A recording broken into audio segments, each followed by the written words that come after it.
Assalamualaikum warahmatullahi wabarakatuh. Alhamdulillah. Allahumma shalli ala sayyidina Muhammad wa ala alihi wa sahbihi ajma'in.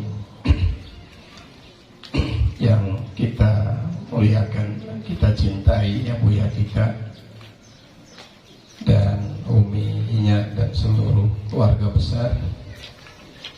Hadir juga pada hari ini bersama kita Kiai Raimuddin dari Banten yang selalu hadir dan menyampaikan tausiah pada kita semua. Hadir juga yang mulia guru kita Abu Madinah dan Ketua Umum, kita muliakan Ketua Umum MPTTI Pusat, Ketua MPTTI Aceh, Wali Nanggro Jakarta, Wali Nanggro seluruh kabupaten yang tidak dapat kita sebut nama satu persatu, para gubernur MPTT, para guru-guru semua, dan para pejuang khadam umat, para jamaah Bapak Ibu yang dirahmati Allah,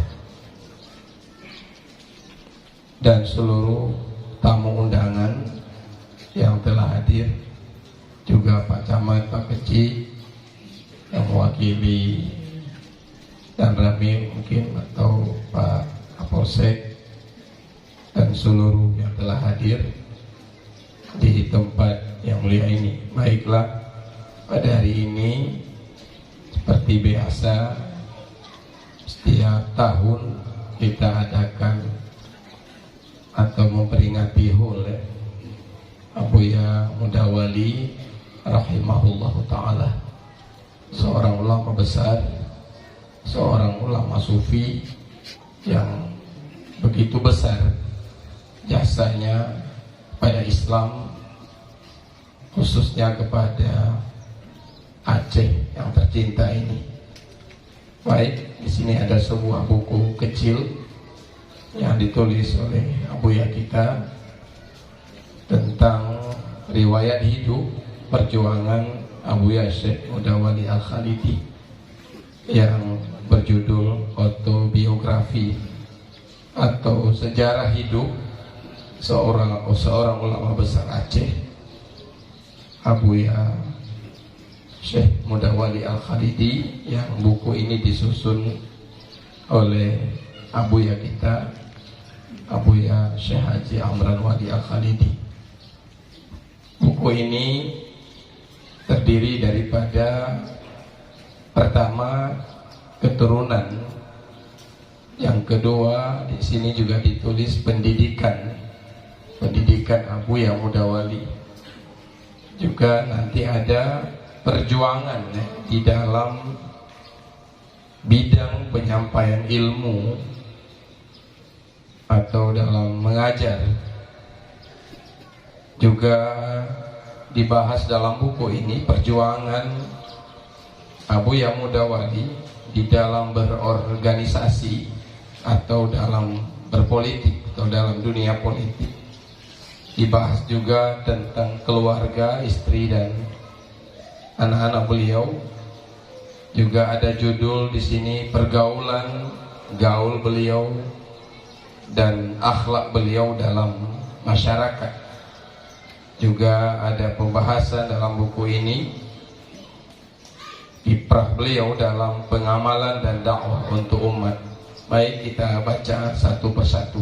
Keturunan Abuya Syekh Mudawali Al-Khalidi adalah anak bungsu dari 4 bersaudara dari buah perkawinan Haji Muhammad Salim bin Malin Palito yang berasal dari Kota Baru, Rawo-Rawo, Batu Sangkar, Sumatera Barat, dengan perkawinan dengan Siti Janadat, putri seorang kepala desa yang bernama Kecik Nyawujud dari Kota Palak, Labuhan. Haji Muhammad Salim merantau ke Aceh sebagai guru agama di Labuhan Haji dan di Mangging. Sedangkan pendidikan Abuya lahir di Blangporoh, satu desa di Kecamatan Labuhan Haji, tepat pada tahun 1917. Ketika Abuya berumur 6 tahun, ibu tercinta meninggal dunia. Lalu Abuya diasuh oleh ibu tiri beliau yang dikenal panggilannya dengan Mak Indua, sambil belajar kepada ayahandanya membaca Al-Quran, ilmu pokok-pokok keagamaan. Beliau juga bersekolah di Kota Tring, yaitu sekolah HIS milik Belanda, selama 4 tahun lamanya. Ayah beliau sangat sayang kepada beliau karena melihat tanda-tanda kemuliaan pada masa yang akan datang, kecerdasannya dan kesalehannya. Lalu ayahanda beliau, Syekh Salim, itu mengantar Abuya Mudawali belajar kepada Syekh Muhammad Ali. Beliau ini berasal dari Lampisang, Aceh Besar, dan mengajar di Pasar Lama Labuhan Haji selama 2 tahun. Kemudian ayahanda beliau mengantar beliau ke Blangpidi kepada Syekh Mahmud untuk belajar ilmu fikih, ilmu-ilmu lain yang berkaitan dengan agama. Pada waktu itu beliau telah dikira alim karena sudah dapat mengajar berbagai ilmu pada santri-santri selama 3 tahun lamanya. Di Syekh Mahmud tadi, beliau sangat rajin beribadat, sangat rajin mentalaah kitab-kitab. Kemudian pada tahun 1935 beliau Buya Mudawali berangkat ke Banda Aceh untuk menambah ilmu kitab pada Syekh Haji Abu Krungkali dan ilmu qiraat pada Syekh Haji Hasballah Indrapuri. Beliau belajar tidak pernah dibelanjai dari kampung, dari orang tua, melainkan dari kasih sayang masyarakat setempat. Sebab setiap orang melihat beliau timbul kasih sayang dalam hatinya, maka apa keperluan beliau tidak terasa sulit untuk didapati. Oleh Persatuan Ulama Seluruh Aceh atau disingkat dengan PUSA mengirim beberapa pemuda yang berpengetahuan agama lagi cerdas ke Padang, Sumatera Barat, ya, termasuk Abuya Mudawali salah satunya yang dikirim itu untuk belajar di Normal Islam, satu pendidikan modern yang dipimpin oleh Profesor Mahmud Yunus. Profesor ini tamatan belajar di Mesir. Beliau Abuya belajar hanya 6 bulan di pesantren itu, sebab beliau melihat pelajarannya rendah dibanding dengan ilmu yang telah dimilikinya di Aceh oleh seorang ulama Sumatera Barat yang bernama Khatib Ali. Mengajak Abuya untuk mengajar dan berdakwah dalam mempertahankan i'tikad Ahlussunnah wal Jamaah dan juga mazhab Syafi'i yang waktu itu terancam keberadaannya di Sumatera Barat karena tumbuh paham baru, yaitu kaum Wahabi dan kaum anti mazhab. Beliau Abuya Mudawali sangat pintar di dalam mengemukakan dalil-dalil dalam berdiskusi, dan sangat fasih dalam menyampaikan, sehingga waktu itu beliau digelar dengan Tuanku Muda dari Aceh. Juga beliau menghadiri, waktu itu Abuya juga menghadiri majelis pengkajian, yaitu pengkajian Syekh Haji Muhammad Jamil Johor dan Syekh Sulaiman Ar-Rasuli, yaitu ulama-ulama besar yang berpengaruh di Sumatera Barat. Kemudian beliau Buya Mudawali belajar ilmu tarikat dan tasawuf kepada Syekh Abdul Ghani di Batu Basurat, Bangkinang Kampar, Riau, dan juga bersuluk sehingga mendapat ijazah sebagai mursyid tarikat Naqsyabandi. Beliau juga belajar di Mekah. Buya Mudawali juga belajar di Mekah pada Tuan Syekh Ali Maliki selama 6 bulan. Kalau dilihat dalam sejarah, beliau atau Abu Buya Mudawali tidak banyak dapat belajar, tetapi beliau mendapat ilmu dengan ilham dan petunjuk daripada Allah Subhanahu wa ta'ala. Nah, demikian sejarah singkat perjalanan pendidikan Abu Buya Mudawali. Sedangkan perjuangan dalam menyampaikan ilmu, dalam mengajar, Abu Buya terkenal sebagai seorang yang sangat alim dan sangat rasih dalam berbagai ilmu, terutama dalam bahasa Arab, baik itu usul fiqh, ilmu mantiq.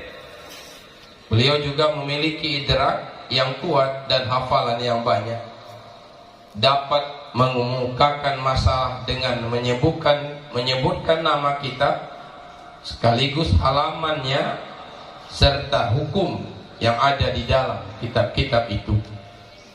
Beliau mengembangkan agama, mengajar dan berdakwah selama 4 tahun di Sumatera Barat dan 18 tahun di Aceh, membina sekolah tarbiyah Lubuk Bagalu, Sumatera Barat, menjadi guru besar di Madrasah Islamiyah di Johor, Padang Panjang, Padang Panjang, mendakwahkan agama di Sumatera Barat dan Riau. Beliau cukup terkenal di masa itu sebagai ulama yang sangat muda dan pintar dalam berdakwah, sehingga pendengar penuh perhatian, diam, tenang, seolah-olah ada burung yang hinggap di kepala mereka. Jubah yang rapi serta sorban di atas kepala, rona muka yang memancarkan sinar, lidah yang fasih, suara yang lantang keluar dari hati yang bersih untuk memberi kabar gembira dan kabar penakut, mengingat kita kembali kepada Nabi Muhammad sallallahu alaihi wasallam yang kita cintai, sehingga sangat mempengaruhi umat terhadap penyampaian Abu Buya. Banyak orang maksiat bertobat dan orang yang berada dalam keraguan menjadi yakin, orang yang malas dan lalai menjadi taat, dan orang sesat menjadi terpetunjuk setelah mendengar dakwah Abu Buya Mudawali. Setelah beliau kembali ke Aceh, tepatnya pada tahun 1940,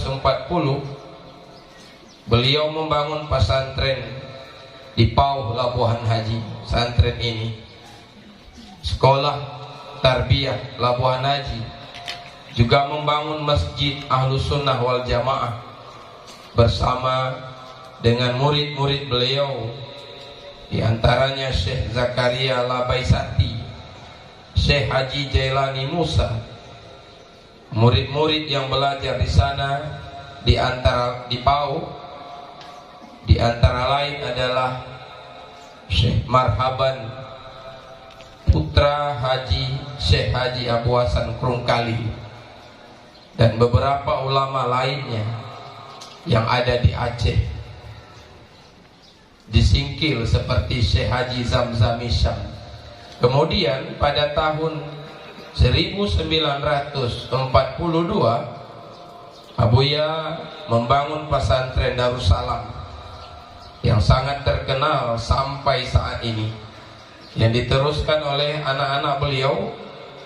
Kebanyakan dari pimpinan pesantren di Aceh menimba ilmu di pesantren Darussalam, baik semasa hidup beliau yang muridnya mencapai lebih dari 1.000 orang, maupun setelah beliau meninggal.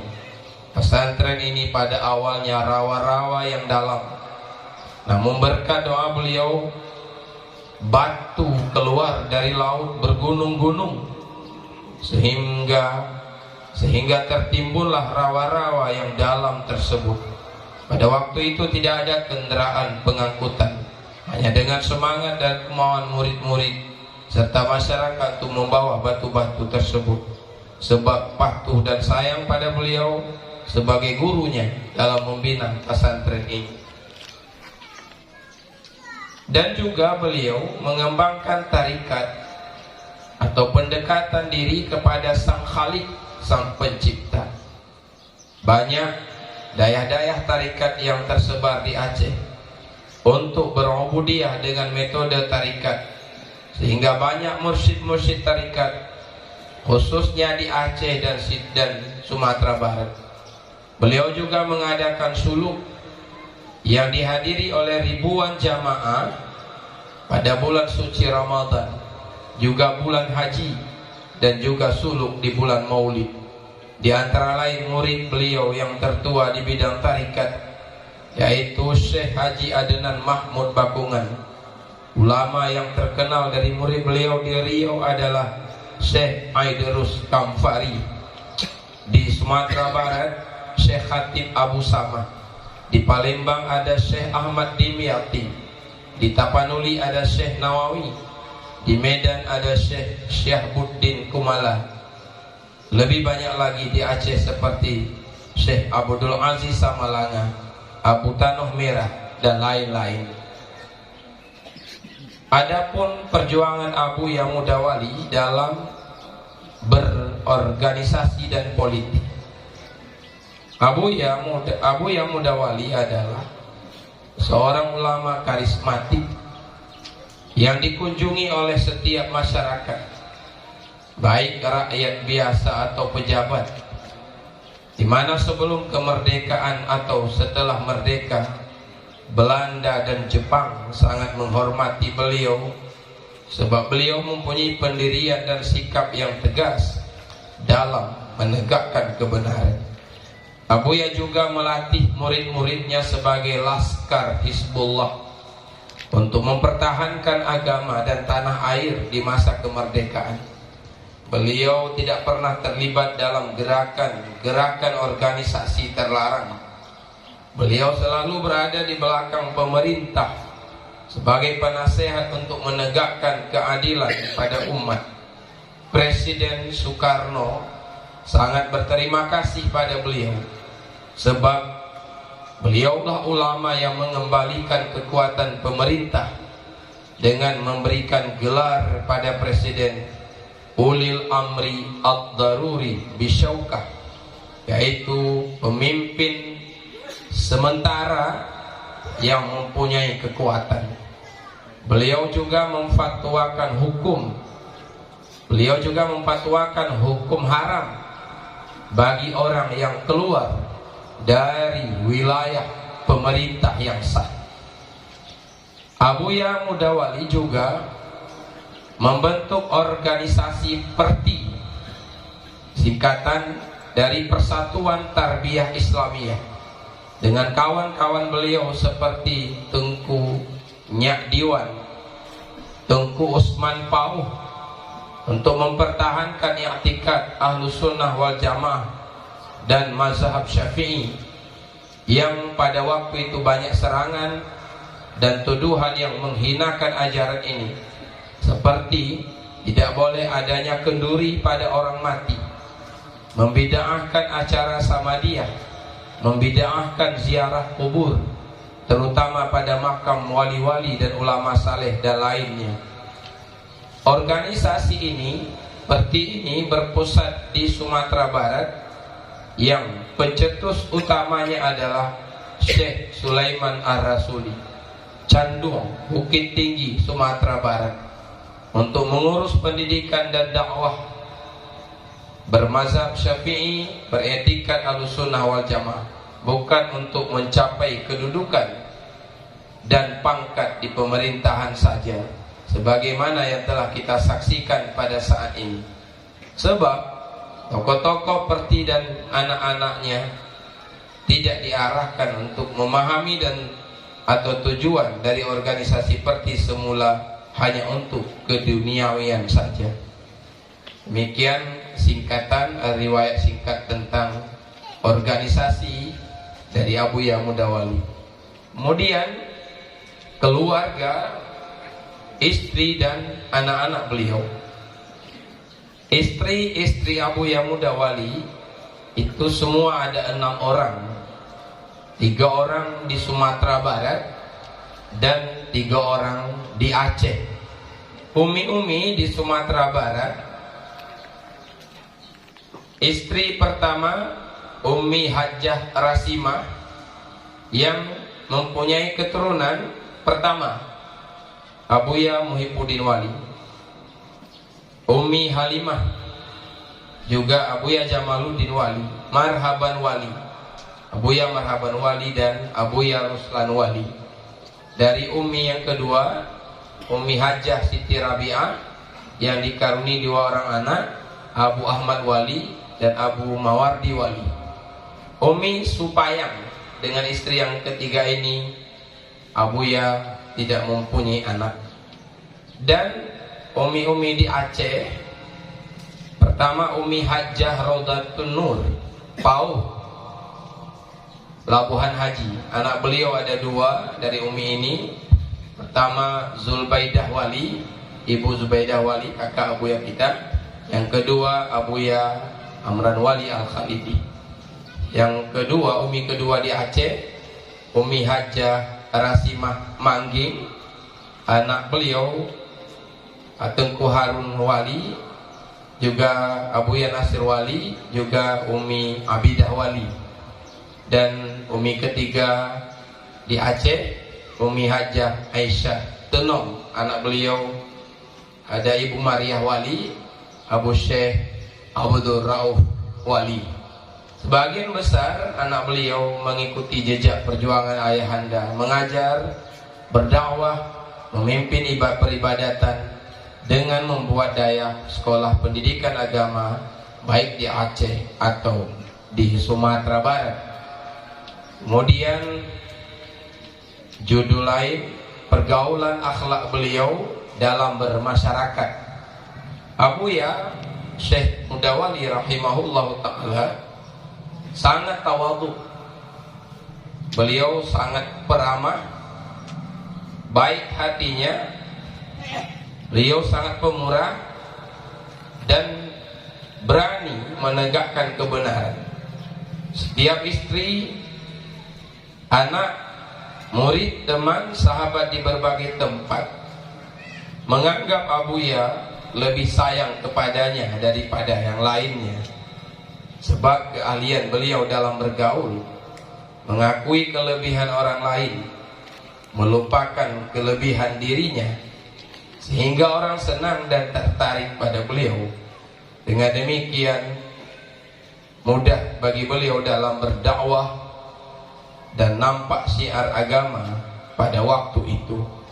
Di tengah maraknya syiar agama di bawah pimpinan beliau, akhirnya beliau jatuh sakit. Setiap orang yang melihat merasakan kesedihan dan menangis, sebab beliau tetap dalam mengajar dan beribadah. Tepat pada tahun 1961 beliau wafat pada 11 Syawal 1382 Hijriah, hari Selasa, pukul 15 WIB, dalam usia 44 tahun.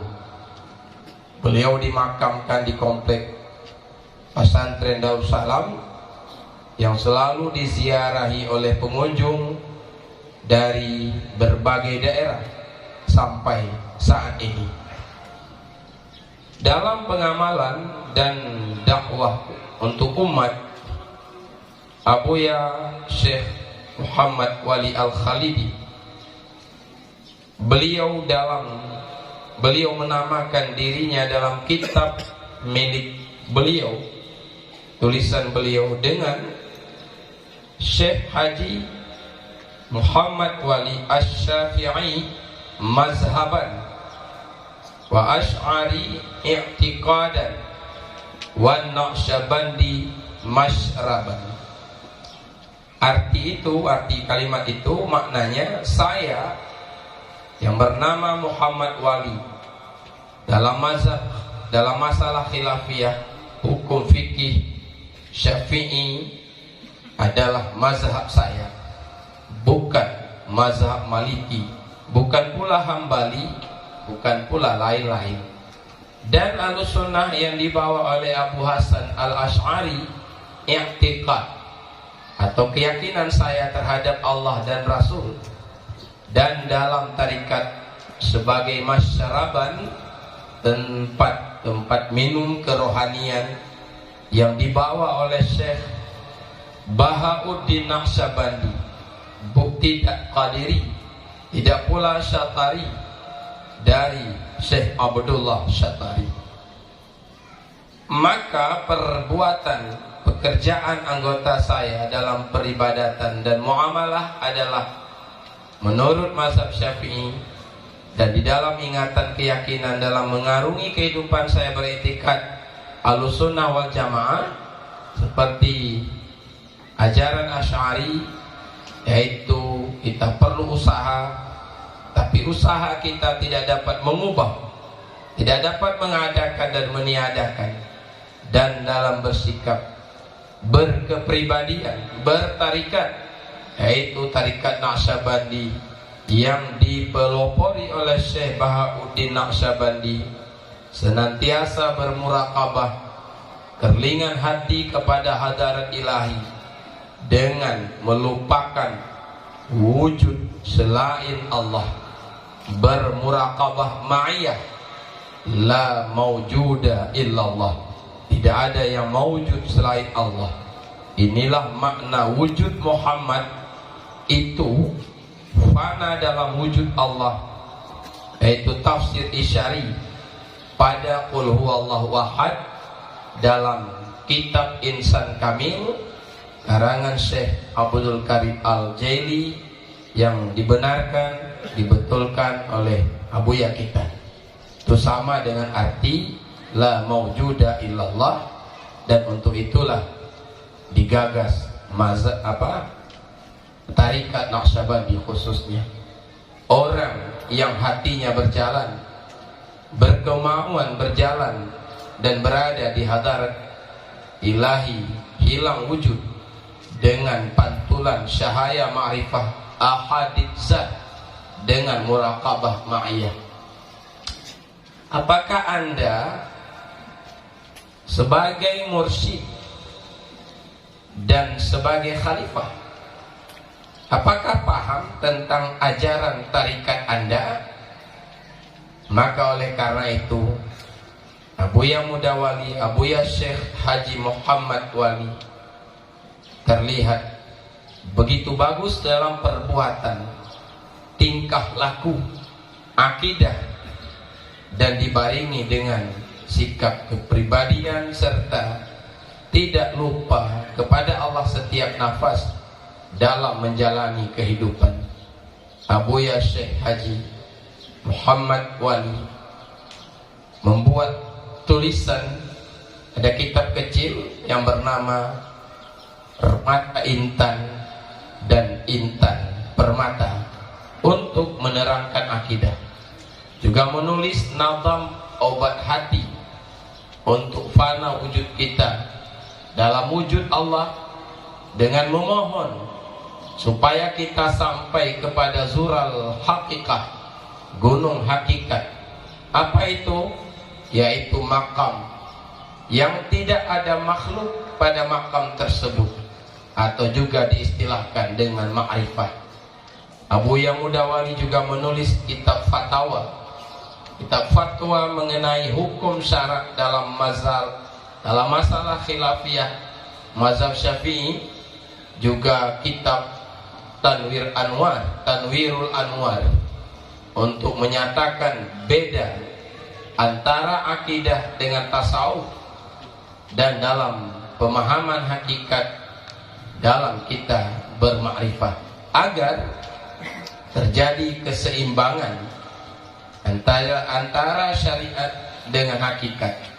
Jangan sampai kita bertasawuf, bertarikat, tetapi masih terlihat wujud dalam pengamalan, padahal tasawuf atau tarikat untuk menghilangkan wujud diri. Kalau kita mendakwakan diri sebagai murid Abu Buya Mudawali, maka kita harus dapat mengikuti sunnah beliau sebagaimana yang tersebut di atas. Kalau tidak, maka jangan engkau mengatakan saya anak atau saya murid Abu Buya Mudawali yang disayangi. Demikianlah sedikit manaqib atau sejarah singkat kehidupan Syekh Haji Muhammad Wali Al-Khalidi dari tinjauan salah seorang putra beliau, yaitu Abu Buya kita Syekh Haji Amran Wali Al-Khalidi, dengan harapan kejanggalan dan kekurangan dapat diperbaiki, dan semoga kita semua, baik sebagai anak jasmani atau anak rohani, dapat memahami sunnah beliau di dalam kehidupan untuk membawa umat beriman dan bertakwa kepada Allah Subhanahu wa ta'ala. Semoga dapat dimaklumi oleh kita semua. Wallahu alam. Demikian tulisan tentang Abu Buya Mudawali oleh Abu Buya kita Syekh Haji Amran Wali Al-Khalidi. Mudah-mudahan bermanfaat bagi kita semua. Demikian, mohon maaf atas segala kekurangan. Assalamualaikum warahmatullahi wabarakatuh.